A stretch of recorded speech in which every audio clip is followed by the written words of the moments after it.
tema de hoje é exploração dos recursos naturais na Ásia, na Europa e na Oceania. Então, os recursos naturais, como podemos definir aqui, são todos os bens úteis encontrados na natureza, aqueles que têm valor econômico para a sociedade humana. Então, ao olhar ao nosso redor, observemos que todos os objetos que nos cercam, eles têm origem da natureza. Então, todos os objetos, por mais sintético que seja, ele não vem do nada, ele teve que ser extraído da natureza. Ah, professor, tem um plástico. O plástico, apesar do material ser artificial, ele deriva do quê? De um produto que chamamos de petróleo. Então, todos os bens que nos são úteis, eles são retirados da natureza. Qualquer material, qualquer coisa existente no nosso planeta que nós utilizamos todo dia, seja de maior ou menor valor agregado, seja de maior ou menor tecnologia empregada, ela deriva dos recursos naturais da Terra. Esses recursos naturais, eles podem ser minerais, vegetais, possivelmente até animais. Ok? Então, a gente tem que ter que os recursos naturais, eles são vastos, né, no nosso planeta Terra, mas eles são limitados. Então, os recursos naturais aqui, que eu coloquei aqui, petróleo, madeira, minério de ferro, são alguns exemplos de quê? De recursos naturais que são encontrados na natureza. Ou são encontrados ou no solo, ou nas florestas, né? Ou nos oceanos. Vamos lá. Atualmente, os recursos naturais com maior destaque, tanto na Europa, como na Ásia, como na Oceania, não somente por conta do seu valor econômico, mas também do ponto de vista político, quais são? São dois. Dois se destacam. Então, são dois recursos naturais de um valor econômico e ainda por cima ela tem um valor político ou geopolítico, que são os combustíveis e as fontes de energia. Tá, mas vamos lá, o que são as fontes de energia? Fontes de energia são os recursos utilizados pelo ser humano para multiplicar sua capacidade de trabalho. Então isso seria o que? Mais ou menos o conceito sobre fontes de energia. Como essas fontes de energia eram moldadas ou trabalhadas na antiguidade? Vamos pegar um exemplo. Na antiguidade tinha petróleo? Não, não tem registro da utilização do petróleo, nem do gás natural e muito pouco do carvão mineral. Mas temos aqui a utilização de outros recursos naturais. Por exemplo, aqui a madeira. A madeira era utilizada na construção, né, de prédios, de casas. Ela era utilizada como combustível. Ela era utilizada na metalurgia. Ela era utilizada no cozimento de alimentos. Então, esse aqui era o quê? Uma das utilidades desse recurso natural que chamamos de madeira. Ele era, então, importantíssimo. Tá? Além de poder fazer o quê? Aquecimento de casas. Outro aqui que também é utilizado, foi muito utilizado, era a oliva. Então, extraiu o quê? O óleo de oliva, e ela era o que? Empregada na iluminação em lamparinas. Então as lamparinas lá, elas eram a base de óleo de oliva, eram utilizados para o que? Iluminação. Ok? Então esse aqui era só alguns registros temos da utilização de fontes de energia na antiguidade. Vamos lá sobre o carvão mineral. Então, o carvão mineral ele é o que? Ele é um material fóssil, tá, gente? Ele deriva de pântanos e madeiras e florestas, vegetais que foram soterrados e aí foram pedrificados, transformando-se em carvão mineral. Então, ele é o que? Ele é um fóssil, correto? Então, o carvão mineral também era explorado como combustível lá na China Antiga. Então, na China Antiga, eles utilizavam também, por exemplo, os gregos, os romanos, todos os povos ali do Oriente, utilizavam, por exemplo, a madeira ou óleo de oliva como uma fonte de energia. Há aí registros de que os chineses utilizavam ela como um possível combustível. Mas só foi com o advento da Revolução Industrial que trouxe o quê? Novas técnicas de mineração. Né? E essas técnicas de mineração, ela veio o quê? Ela veio por meio de um uso combinado de, por exemplo, dinamites, brocas de perfuração.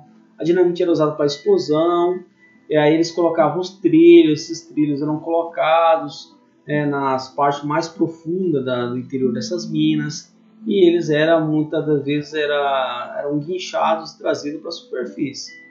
Ok? Dessa forma, extraído em larga escala, o carvão acabou se tornando, a partir ali do século XIX, o recurso energético mais demandado, né, e sequer o mais disputado do planeta. Né? Por quê? Porque a fonte de energia das máquinas a vapor era o carvão mineral. Então, gente, isso aqui vocês têm ideia, como isso aqui ele fala assim, ó, o horror das minas de carvão. Você está vendo isso aqui, ó?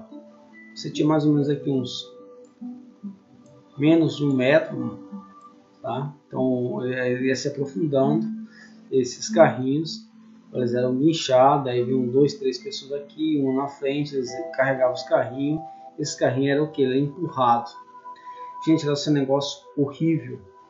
Tá? Então no início ali da exploração, aí no século XVIII, porque se necessitava muito desse recurso para manter as máquinas a vapor funcionando, os teares mecânicos à base de máquina a vapor funcionando, era necessidade de o quê? Mais carvão. Então essas minas iam aprofundando, então isso tendo mais risco de desabamento. Por que eles empregavam a criança nesse processo? Porque justamente que esses túneis eram muito curtos, era um negócio assim meio desumano.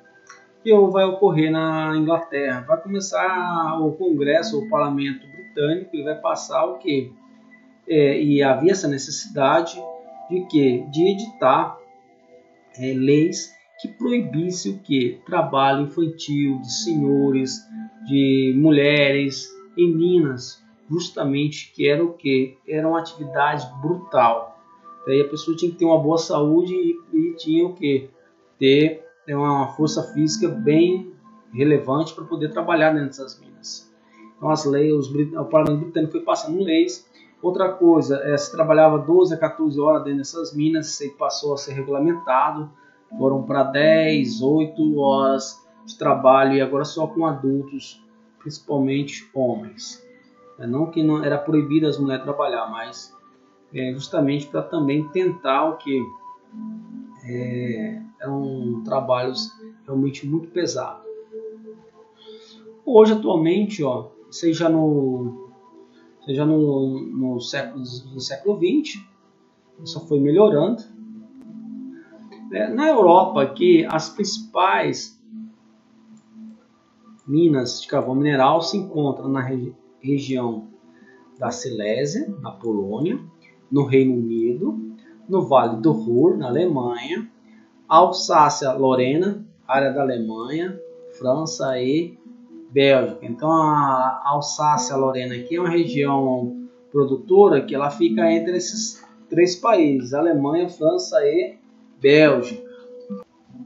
Então, isso aqui é a exploração de carvão mineral na Silésia, na Polônia. Isso é atual, tá, gente? Isso aqui é a exploração de carvão mineral na Alsácia. Vocês podem ver, olha só como a tecnologia aumentou a capacidade. E outra coisa, no século XIX e XX, a disputa por controle dessas reservas carboníferas fez dessa região aqui, gente, uma das mais estratégicas do mundo. Tá? Quando o Adolf Hitler invade a Polônia, acabou dando início à Segunda Guerra Mundial, vai durar até 1945, um dos objetivos dele era o quê? Ele era garantir o suprimento energético da Alemanha nazista. E para poder ele aqui controlar essa fonte de energia, ele precisou invadir aonde? Ele acabou invadindo a região aqui da Polônia. Então ele vai invadir a Polônia, metade da Polônia aqui. Ele vai invadir essa região da Alsácia-Lorena, que é essa região aqui. Mais tarde aqui, lá em 43, 42, ele vai invadir a União Soviética, justamente para poder o quê? Ter acesso ao quê? A região petrolífera ali do próximo ao Azerbaijão. O Japão também ele vai invadir a China, a região da Manchúria, a Península da Coreia, justamente também atrás de recursos como o carvão mineral. Ele também vai se apropriar também o Japão, nesse caso, das seringueiras, da região da Malásia, ali, que plantava seringa. A seringa produz a borracha é essencial naquele período. Então, durante as guerras, justamente os países ali, eles tentam o quê? Se apropriar de recursos energéticos ou naturais para a sua máquina de guerra. Então, o carvão mineral, a gente tem que ter ideia do carvão mineral aqui, o uso dele se dá na indústria siderúrgica, tá, gente? Na produção do aço, então é utilizado, e na metalurgia também é utilizado o carvão mineral, isso em larga escala. Ele também é utilizado em usinas de energia elétrica, as chamadas termoelétricas à base de carvão mineral. Esse é usado muito na Europa, tá, gente? Também na Ásia. Entre os 8 maiores reservas comprovadas de carvão mineral do mundo em 2016, 6 delas situam-se em países da Ásia, Europa e as outras 2 na Oceania. Então são 8. Então, essas 8 maiores reservas de carvão mineral do planeta, elas estão nesses 3 continentes. Então vamos lá, os maiores produtores por país. Tem a China, a Índia, então as 2 na Ásia. Aí eu tiro que os Estados Unidos estão na América, daí eu tenho aqui a Austrália, Indonésia, Rússia, aí eu tenho aqui a Alemanha, Polônia e o Cazaquistão, que é um dos 10 aqui, ó. Eu falo aqui, ó, dos 10, só 2 aqui, ó, estão fora, só a África do Sul e os Estados Unidos estão fora aqui do eixo Ásia, Europa e Oceania. Outra coisa, com o crescimento econômico da China nesses últimos anos, a utilização do carvão mineral ele teve o quê? Um forte crescimento. Justamente por quê? Porque a China ela tem necessidade de quê? De geração de energia elétrica, mas a energia elétrica chinesa ela não é uma energia limpa, é uma energia à base de quê? De petróleo e à base de carvão mineral e gás natural. Ela não é igual ao Brasil. O Brasil, grande parte, 75% de toda a energia do Brasil é energia limpa, que provém de hidrelétrica. Só 25% vem de outras fontes de energia. Então, diferentemente do Brasil, que produz energia limpa, a China é um dos maiores poluidores do mundo, do planeta. Ela está no topo ali, é o primeiro país mais poluente do planeta. Justamente no quê? Na produção de energia elétrica derivada do quê? Principalmente do quê? Do carvão mineral. Então, que se refere às questões ambientais aqui, ó, a dependência energética da China em relação a esta fonte é preocupante, dado o alto potencial de impactos causados pela exploração desse minério. Não pense só pela exploração do minério aqui, vamos mais além, mas da queima do próprio minério para a produção de energia. Se fosse o problema estiver só no impacto, na hora de explorar o minério, não.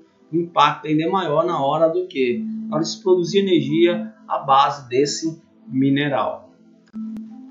Esse é um termoelétrico na China. E dá a situação aqui, ó. São a base de carvão mineral. Esse aqui é Pequim, capital da China.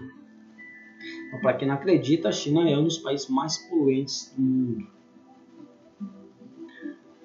Vamos aqui ao nosso outro tema, petróleo e gás natural. E aqui o autor, gente, ele vai discorrer muito, ele vai fugir muito, não fugir do assunto em si, mas ele vai envolver essa questão do petróleo e do gás natural com questões também geopolíticas, ok? Então a gente vai ver muito isso no decorrer aqui desse apanhado que a gente vai fazer sobre petróleo e gás natural na Ásia e na Europa.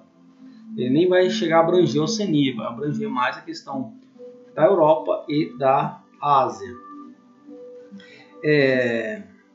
Nenhuma outra região, no entanto, tornou-se tão simbólica, tá, em relação ao que? A produção de petróleo e gás natural, gente, que lá se encontra em abundância. Ela tem realmente abundância desses recursos energéticos, que é o petróleo e o gás natural, é o Oriente Médio. O Oriente Médio ele se tornou ali o símbolo, tá, gente, dessa abundância de recursos energéticos, principalmente se tratando de petróleo e gás natural. Vamos lá, então, falando sobre petróleo, essas reservas, gente, elas começaram a ser exploradas aonde? Lá no início do século XX, tá? E outra coisa interessante, quando essas reservas de petróleo foram descobertas, grande parte hoje dos nossos territórios, dos territórios do Oriente Médio, eles pertenciam a quem? A dois impérios. O Império Turco-Otomano, ou Império Otomano, na verdade, seria mais decente falar isso, o Império Otomano, e o Império Persa. Mas tinha o Império Persa? Tinha. O Império Persa chegou até aqui, final de 1940, 35, ainda existiu o Império Persa. Hoje não tem mais o Império Persa, mas o Império Persa persistiu até 1935, aí até os meados dos anos 40. E também o Império Otomano, que também é um império ali secular. Esses dois impérios aí, eles abrigavam todos os países atuais no Oriente Médio. Então, essa região que está cheia de países, na verdade, nunca existiu esses países. Se a gente voltasse menos de 100 anos atrás, não existiria nenhum país ali no Oriente Médio. Porque seria o que? A gente encontraria ali o Império Otomano e encontraria ali o quem? O Império Persa. Somente esses dois seriam encontrados aonde? Nessa região. O que vai ocorrer nesse período aí? Vai ocorrer a desintegração do Império Otomano e do Império Persa, justamente a partir da Primeira Guerra Mundial. O Império Otomano, durante a Primeira Guerra Mundial, ele entrou no bloco de apoio à Alemanha, Áustria-Húngara, o Império Austro-Húngaro e a Itália. É isso. Acabou que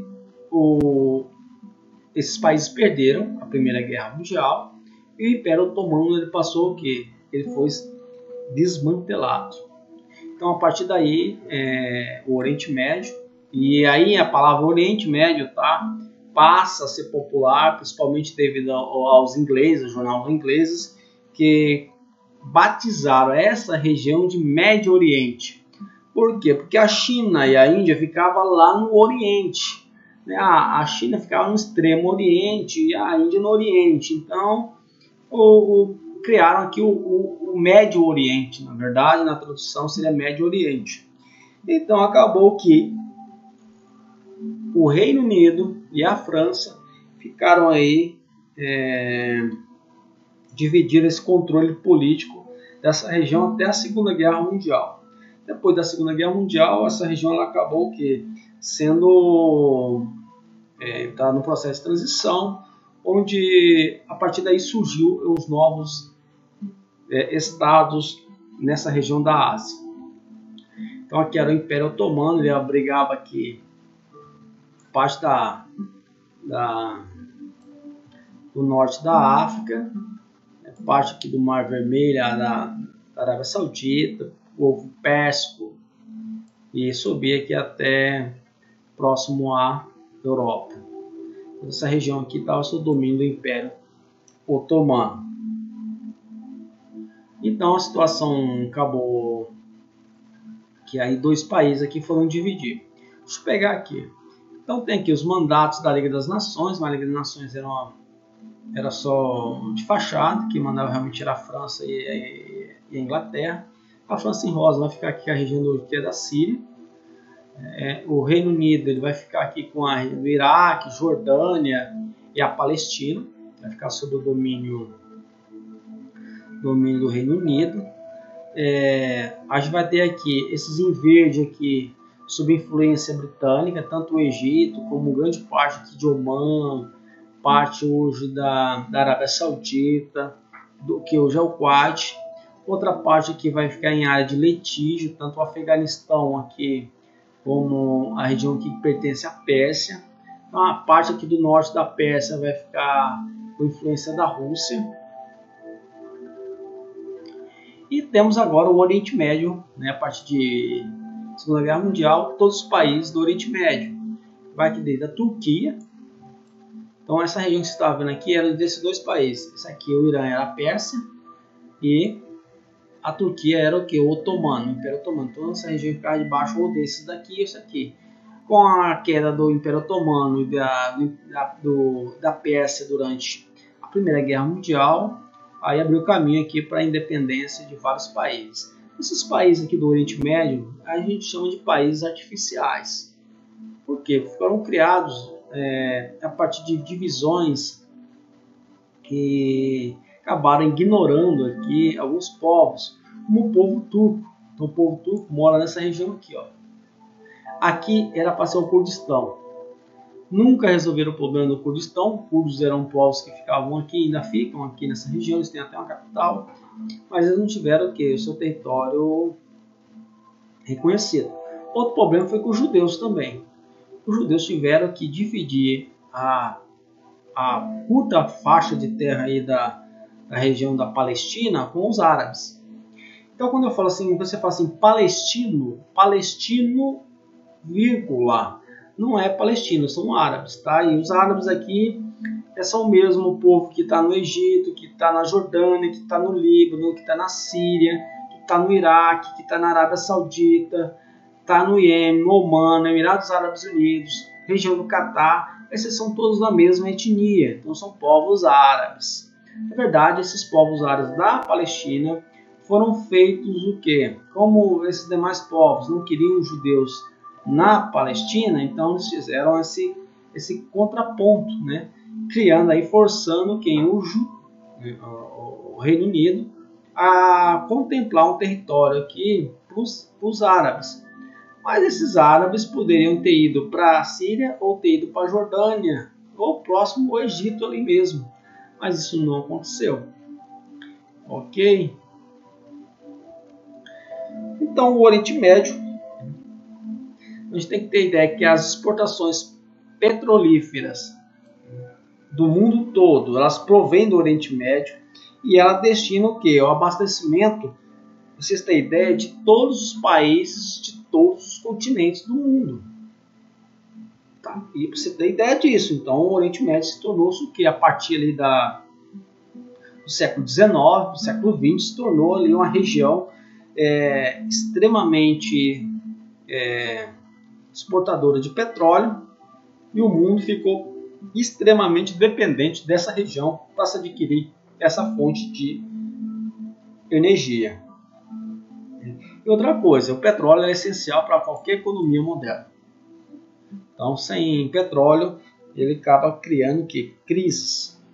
Então, vamos lá. O que é essa dependência, né, de petróleo do Oriente Médio em relação a todos os continentes provocou? Primeiro, vai a partir daí, você vai ter o quê? Poder de barganha em negociações comerciais e geopolíticas. A partir disso aí, houve o que, na verdade? O Oriente Médio, alguns países produtores de petróleo passaram a barganhar. Foi criada em 1960 a OPEP, né, que ela, na verdade, ela é um cartel. E, gente, tudo que é cartel, que é oligopólio, conglomerado, gente, isso aí só faz um preço acabar aumentando de valor, acima do valor devido. Então criaram a OPEP, a Organização dos Países Exportadores de Petróleo, em 1960. A partir disso aí, a OPEP, os países, através da OPEP, passaram a fazer barganhas geopolíticas. Outra coisa interessante aqui, que apesar da riqueza gerada por regimes que governam o Oriente Médio, esses enfrentam a pobreza de suas populações. As populações continuam pobres e esses regimes continuam ricos. Essa é a característica aí do Oriente Médio. Então vamos lá. Então a OPEP aqui já passou o quê? A usar, tá, a organização por interesse de alguns países árabes. Então isso provocou a crise, o choque do petróleo em 1973 e o choque do petróleo em 1979. O primeiro choque em 73 foi durante a guerra do Yom Kippur, quando 8 países tentaram invadir Israel. O Yom Kippur é um feriado nacional em Israel, e aí os árabes resolveram invadir durante o feriado, justamente que todo mundo estava em casa. Então foi uma correria, foi uma guerra que Israel quase que perde, mas ele conseguiu retomar, tá, os seus territórios que ele havia perdido. E durante o final da Segunda Guerra, no final da guerra do Yom Kippur, como os países árabes perderam a guerra para Israel, eles foram lá e fizeram o quê?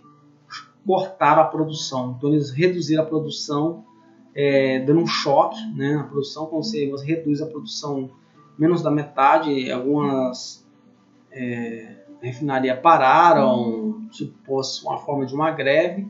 Então os países mais produtores de petróleo fizeram essa paralisação. Quando parou, houve ali um aumento, uma corrida por exemplo, nos postos para poder abastecer. Foi uma loucura. O preço aumentou extremamente, um absurdo.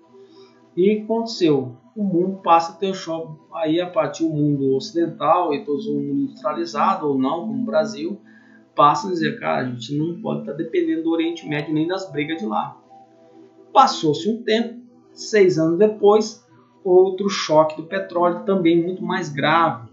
Por quê? Porque o grande produtor, que era o Irã, ele estava se metendo aqui na Revolução Iraniana.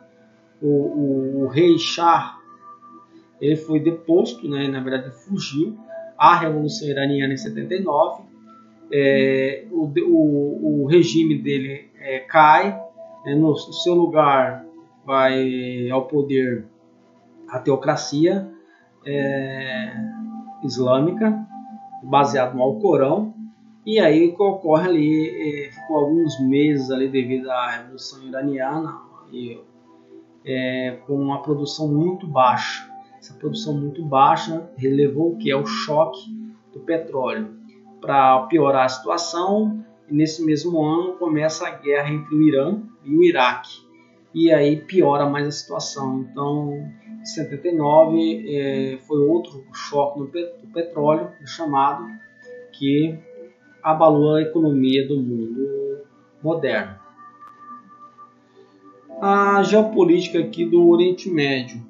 O autor ele vai colocar aqui a questão da geopolítica do Oriente Médio, ela tem implicado em muitos conflitos. Esses conflitos, gente, muitas das vezes eles são o quê? São conflitos entre etnias rivais, entre árabes, persa, curdos, turcos e etc. Outras também com razão de crença religiosa, como o islamismo, o judaísmo e o cristianismo. Outra coisa interessante é que dentro do próprio islamismo vai ter o que? O problema entre os sunitas, por exemplo, a Arábia Saudita é sunita, enquanto o Irã o Irã seria xiita. Então há esse problema. Países como o Iraque, em grande parte da população é xiita, outra parte é sunita, também tem esses problemas. O Iraque tem um grande problema porque a minoria é sunita e a maioria é xiita. E essa maioria xiita ela é apoiada pelo governo do Irã. essa minoria sunita é apoiada por exemplo, pela Arábia Saudita. Outras tendências compostas por cenário extremamente complexo e instável. Ou daqui o exemplo, o autor não fez isso, vamos fazer com uma guerra civil da Síria. Então você tem aqui uma coisa muito interessante que ocorre. Vamos lá, Mesquita de Meca, Arábia Saudita, Sinagoga de Hoover na Jerusalém Oriental, em Israel. Então, aqui é o berço aqui do judaísmo. Esse aqui é os judeus orando no Muro das Lamentações. O Muro das Lamentações, gente, isso é uma parede do templo, do antigo templo judaico. Tá? Então, o templo dos judeus, isso aqui é uma parede do templo. Tá? Então, essa parede sobrou só essa parede aqui. Quando o general Tito, o general romano, invadiu a Palestina e destruiu todo o templo judeu, e sobrou só isso aí, para vocês terem ideia. Eu tenho a Igreja do Santo Sepulcro em Jerusalém, em Israel. Ela foi fundada aí no século III, ela foi construída. Eu tenho a Mesquita de Omar também em Jerusalém, Israel. Porque Jerusalém tem essas perturbações, justamente porque a presença de 3 grandes religiões. A questão aqui nem é porque a questão tanto do cristianismo ou judaísmo, mas se requer muito ao islamismo, que não aceita aqui a presença principalmente dos judeus nem de cristão nessas áreas, por exemplo aqui nessa área da Jerusalém Oriental. Temos aqui a Arábia Saudita, o Catar, os Emirados Árabes Unidos e o Kuwait. Gente, essas são as monarquias mais ricas da região. Então eles têm buscado, eles ganham muito com petróleo, então eles têm buscado diversificar suas economias diante da perspectiva de uma economia mundial menos dependente do petróleo no futuro. Outra coisa, eles também querem integrar os seus países o que é a economia global. Por isso eles passaram a desenvolver o turismo, investir grande parte dos seus recursos em energia solar e energia eólica, tá, gente? Eu errei aqui, é energia eólica, movida a vento. Então temos aqui Riad, capital da Arábia Saudita. Essas cidades do Oriente Médio, derivadas de nações ricas, elas são futuristas, gente. Então temos aqui Riad, capital da Arábia Saudita. Você tem aqui Dora, capital do Catar. Dubai, a cidade dos Emirados Árabes Unidos.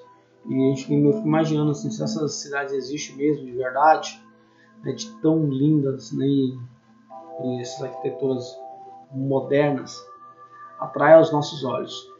E aqui Kuwait City, capital do Kuwait. Então realmente são o quê? São 4 países aqui extremamente ricos que estão investindo em outros recursos, em sistemas financeiros e assim por diante, em universidades, e tentando aqui diversificar sua economia para não ficar dependente só do petróleo. Gás natural. Então, gás natural que é outro recurso importantíssimo. Bom, gente, o Brasil, por exemplo, aqui não usa muito gás natural da Bolívia, pra você ter ideia. Ela vem via gasoduto da Bolívia até o Brasil. Mas vamos falar sobre esse combustível.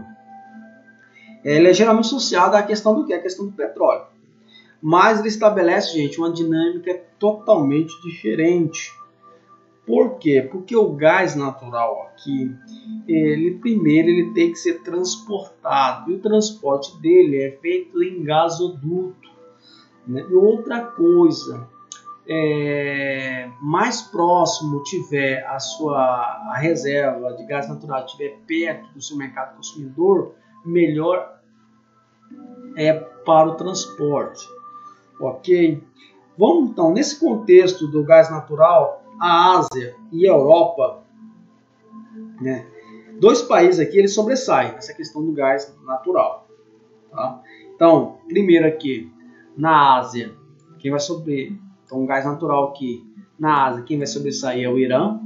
O Irã já está fazendo acordos aqui com a China para poder transportar gás natural, além de um gasoduto que está sendo construído da China para o Irã, vão construir ainda um oleoduto, para vocês terem ideia da situação.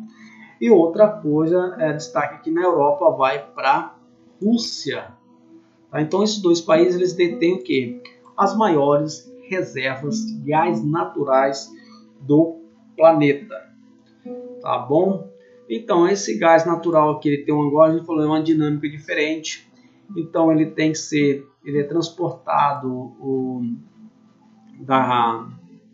da região de exploração até o mercado consumidor através do que? De gasodutos. Então ele tem uma dinâmica muito bem diferente. Isso aqui é a exploração de gás natural na Rússia.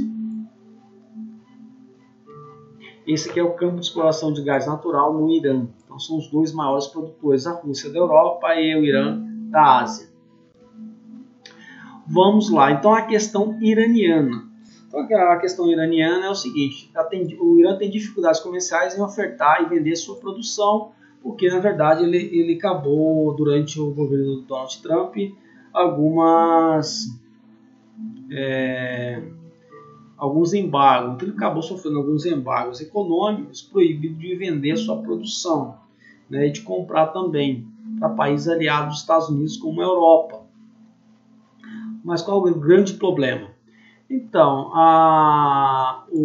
ele ficou proibido, por exemplo, de vender para os Estados Unidos tanto petróleo e para a Europa gás natural.